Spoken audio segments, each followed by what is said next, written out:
The sad reality is that healthcare and medical care costs, especially in the Philippines, can be astronomically high.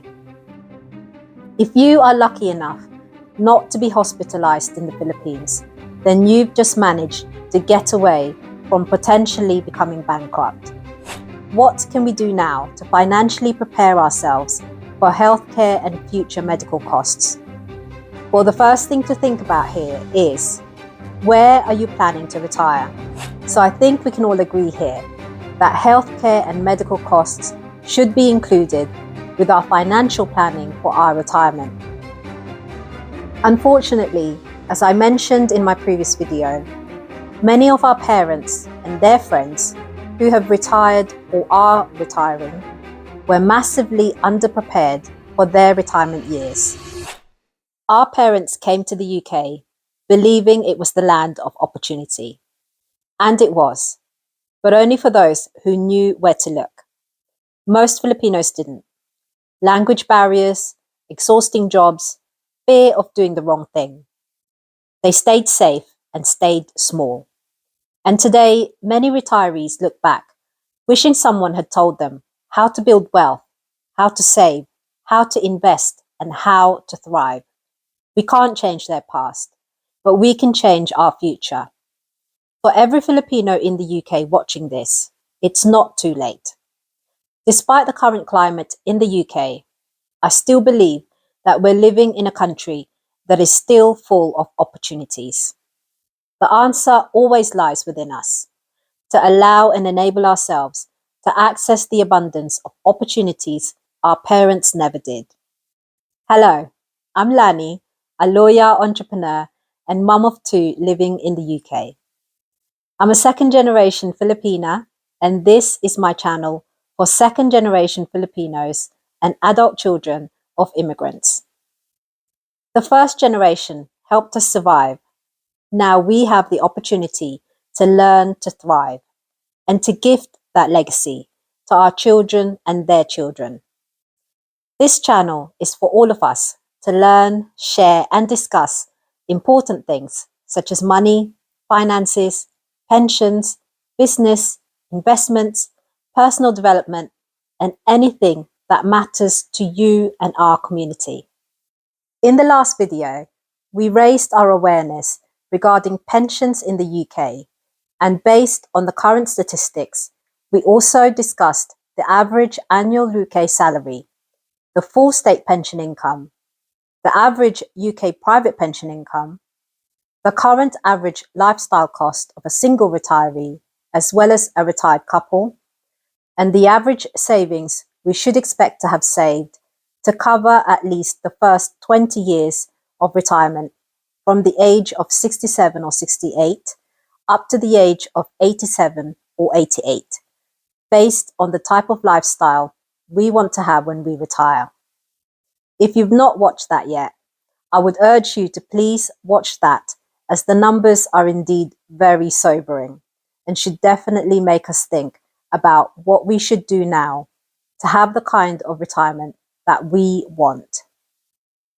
In today's video, we will be exploring in more detail the second top regret of retired Filipinos, so that we can learn from this and use this as our opportunity to do something about this now while we can, so that we don't run the risk of repeating this same regret. So, the second biggest regret of Filipino retirees is failing to plan for healthcare and underestimating future medical costs. In my last video, I talked about this in the context of those who are planning to retire in another country apart from the UK, where their residents are expected to pay for decent or excellent medical and hospital care.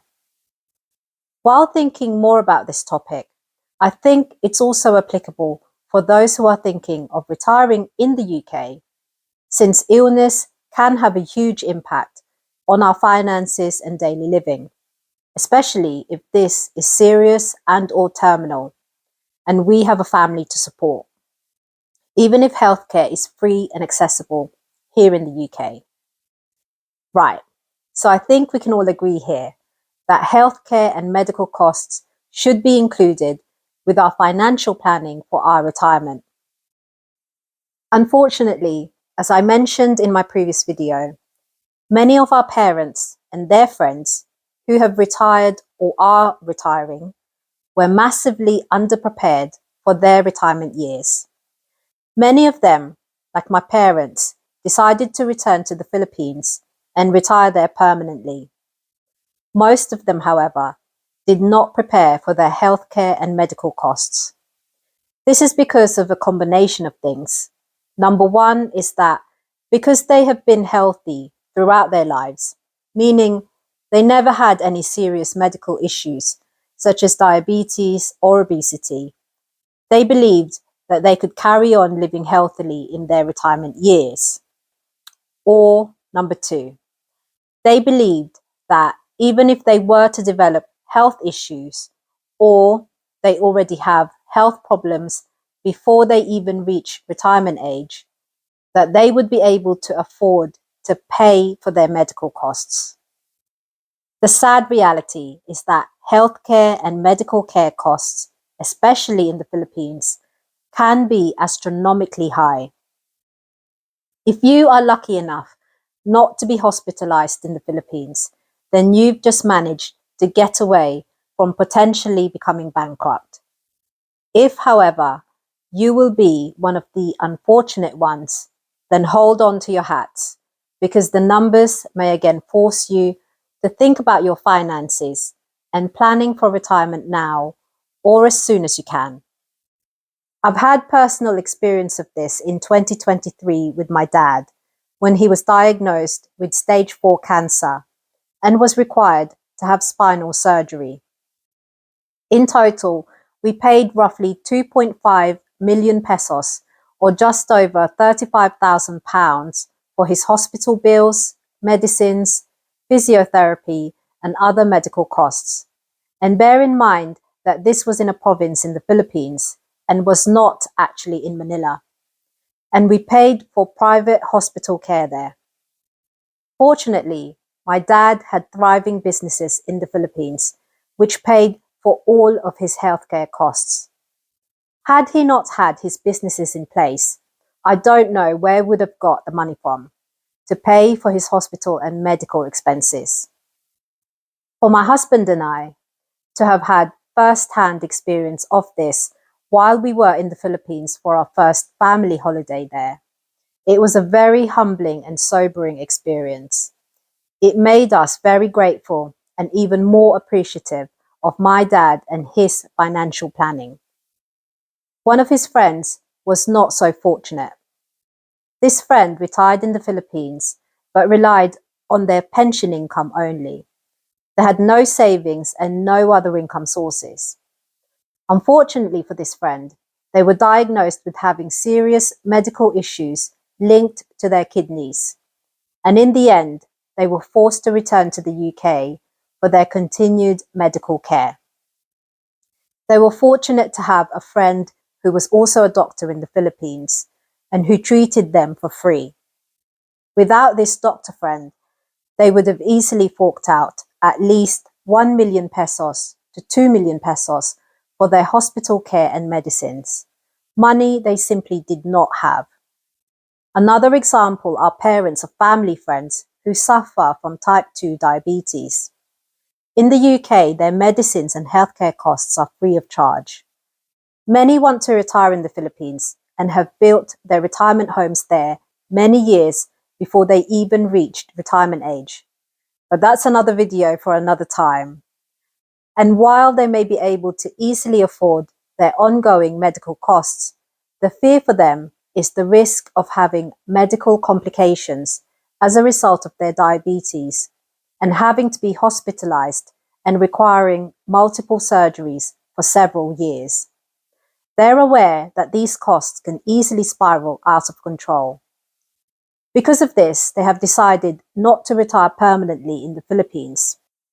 Meanwhile, their homes, which they spent millions of pesos on, remain unoccupied and becoming dilapidated every year.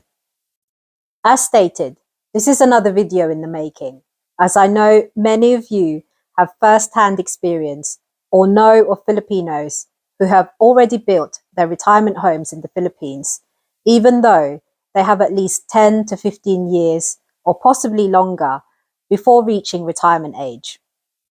So, what can we do now to financially prepare ourselves for healthcare and future medical costs? Well, the first thing to think about here is, where are you planning to retire? Just having an idea about this now, or even if you are definitive in your answer, will help you immensely when planning financially for your retirement. If you are planning to retire in the UK, then thankfully, your medical and hospital costs can be free of charge. However, being eligible for free NHS care depends on several factors, such as your immigration status in the UK. And even if you have the required immigration status, you also need to factor in whether you can meet the ordinary residence test, where the NHS determines if you are actually settled in the UK or you have the intention to permanently settle in the UK. I once read an article recently about a British couple, who retired in Nicaragua in October 2024, and the husband was unfortunately diagnosed with multiple myeloma, an aggressive form of blood cancer, months after their dream home was completed in Nicaragua. The husband had always been healthy prior to his retirement, so this diagnosis came as a shock to the couple. While the hospital care and treatment they received in Nicaragua was very good, the money they were spending on medical and hospital costs was eating away at their savings. The couple wrongly believed that they could return to the UK, and because they were British citizens, that they could continue to be eligible to receive free healthcare under the NHS. Unfortunately, the NHS refused cancer treatment because their policy is that the NHS is a residence-based healthcare system. So for those of us who are thinking of retiring outside the UK, we really do need to financially plan and prepare for any healthcare costs, as it may be, as we've seen with this couple, that even if you think you can return to the UK and get free medical care under the NHS because you have the immigration status, you may just find that you may not necessarily be automatically eligible for this because you may not meet the ordinary residence test. I'm wondering whether this gentleman's cancer diagnosis could have been discovered and diagnosed while they were still in the UK. In other words, before they moved to Nicaragua. This couple's story therefore also highlights the importance of getting regular medical checkup, especially in the run-up to our retirement years. So, with all of this said, the second thing to consider is how much we need to actually have in our savings for healthcare costs, as well as funeral costs, which I think is also important to be aware of as soon as possible, especially if we're thinking of retiring in another country apart from the UK. For me, having had first-hand experience of this with my dad, if you are planning to retire in the Philippines, then you should allocate at least 5 million pesos to 10 million pesos per person. Of course, it could very well be significantly less than this, and if so, then that's good news, since you will still have money left over to enjoy. If, however, the costs will be around this, or possibly more per person, then I encourage you to start thinking about ways of increasing your income now, or as soon as possible, to be able to protect and arm yourself with sufficient money as much and as soon as possible. I recently came across a podcast where a Filipino OFW based in Australia asked the fellow Pinoy whether they would retire in the Philippines now if they were given 10 million pesos. The interviewee answered no, because for them, they were thinking about their parents and the possible costs of their medical and healthcare costs, and they said that 10 million pesos was insufficient because it wouldn't even cover the medical costs for both of his parents, let alone cover that person's daily costs of living if they were to return to the Philippines now. I would agree with this perspective. For most people, 10 million pesos is a huge amount of money. And while it is, unfortunately, it is insufficient to cover healthcare costs and daily living costs for the next 10 to 20 years. I'm a huge advocate of the saying, control what you can control. And when it comes to our health and money, these are definitely factors that can be within our control, especially when it comes to living healthily, including having regular medical checkups, as well as financially educating and preparing ourselves now to have the retirement that we want for ourselves. When it comes to financial education and financial planning, especially when it comes to retirement, as well as helping our children, I definitely believe that it is never too early nor too late to start our financial education. Most experts who teach about finances, such as Ramit Sethi and Dave Ramsey, teach the same thing, which is to pay off all your debts as early as possible. This means loan and credit card debts and does not include mortgage on residential property, since there is a fixed term by which we can pay this off. And once this is paid off, our houses then transform from liability to an asset. As we know, debts can be debilitating and for some excruciating, especially when this spirals out of control. The good news is that we are always in control of our own economy.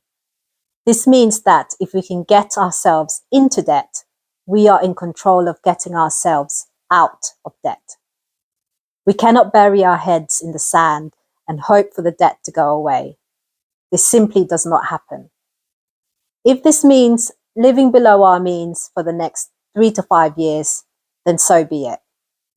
Or if you're already doing this and simply cannot make ends meet, then considering and learning to upgrade or learn new skills to have better paying jobs and also establishing additional income streams should be prioritized as soon as possible, because our current circumstances is not and should not be a permanent solution to a temporary problem. We have to look at the bigger impact that debt has on us, on our lives and our families' lives.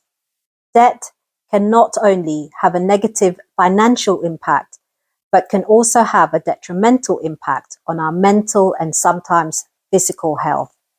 The peace and freedom you feel once you start to take hold of your finances and actually reducing and eventually eliminating our debt is honestly priceless. Once we've started to reduce our debt, then we can start to learn about saving and investing. Saving our money while having very minimal or no debt is an amazing feeling. To know that our money is not draining away from us on a monthly basis is again priceless.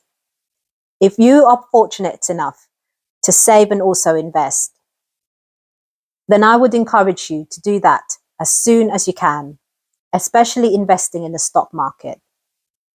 As part of our research, we can look at historical and recent data to see that in the long term, investing in the stock market can yield an average return of between 6 to 7% year to year. As usual, conducting our own research on the topics covered today and in previous videos is highly encouraged and recommended. If you found this video helpful, hit the like button, subscribe, and comment below. Have you had any experience with healthcare costs in the Philippines? If so, how much did it cost? Do you think 10 million pesos is enough to retire on in the Philippines? Especially if you also are financially responsible for other family members. If you feel it's not enough, how much do you think will be enough? Stay tuned for the next video, where we'll explore the third top regret of Filipino retirees, which is not diversifying income sources. In other words, having only had one source of income throughout their working lives. See you then.